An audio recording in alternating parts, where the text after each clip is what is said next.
If you've played games like Deepwoken or Rogue Lineage, then you already know what's coming. Challenging combat, deep lore, and an unforgiving world where every choice matters. But Era of the Obelisk isn't just another copy.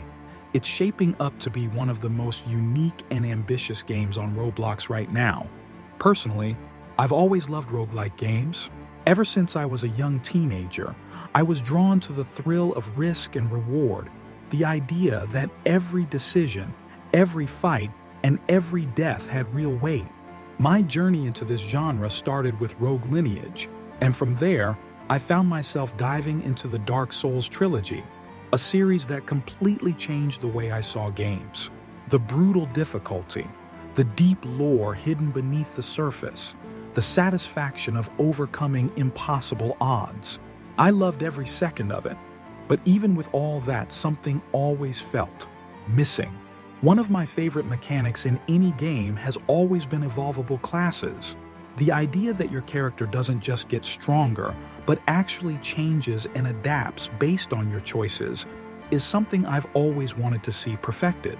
Rogue Lineage gave me a taste of that, and I loved it. From what I've seen so far, this game takes everything I love: permadeath mechanics, meaningful progression, faction-based storytelling, and combines it with new, unique systems that set it apart from anything else out there. The little bits of lore we've seen so far are already intriguing, and I can't wait to dig deeper. Whether it's through the evolvable classes, the dynamic world, or the faction conflicts that shape the game, Era of the Obelisk is doing something truly special. And I want to take you all along for the ride.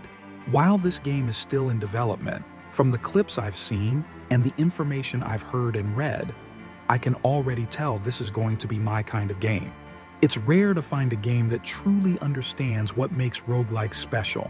It's not just about difficulty for the sake of being hard. It's about creating a world where every step feels like a risk, where survival isn't guaranteed, and where the choices you make carve out your own personal story.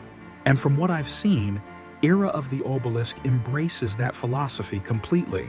At the heart of this world are the 5 major factions, each one built on its own unique ideology, each one shaping the world in its own way. And what I love most about this system is that there's no clear-cut good or evil. Just like in real history, power struggles are messy, and truth depends on perspective. Are the king's followers the rightful rulers or oppressive tyrants? Is the Eternal Frost a force of balance or just another faction with their own ambitions? What exactly does the Church of the Crimson Blood worship, and is it something to be feared? Or something misunderstood? The Palace of the Seven Evils is already being whispered about as the most terrifying force in the game, but are they truly evil, or are they just a threat to the status quo? And then, of course, there's the House of 1,000 Swords, a brotherhood of warriors. But are they fighting for honor or for bloodlust? Every faction has its own lore, its own enemies, and its own motivations. And I love that. It means every player is going to have a different experience, a different story to tell. Who you side with, who you betray, and what path you take won't just affect you, it'll shape how the world reacts to you. And that's the kind of immersive storytelling I crave in a game like this.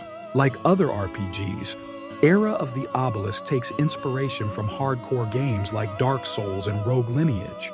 That means brutal combat, permadeath mechanics, and a world that doesn't hold your hand. But beyond that, there's a deep mystery hidden in this game's lore, one that keeps drawing me in: the obelisks. These ancient structures are scattered across the world, towering relics from a time long forgotten. What were they built for? Who left them behind? And more importantly, what dark secrets are waiting to be uncovered? If history has taught us anything, it's that power never just vanishes. It always finds a new vessel. And I have a feeling the obelisks hold power far beyond what we can see on the surface. The real question is, who will be the one to claim it? That's exactly what we'll be exploring in future episodes. So if you're as excited as I am for Era of the Obelisk, make sure to subscribe, hit like, and drop a comment below. What faction are you joining? What theories do you have about the obelisks? Let's dive into this world together.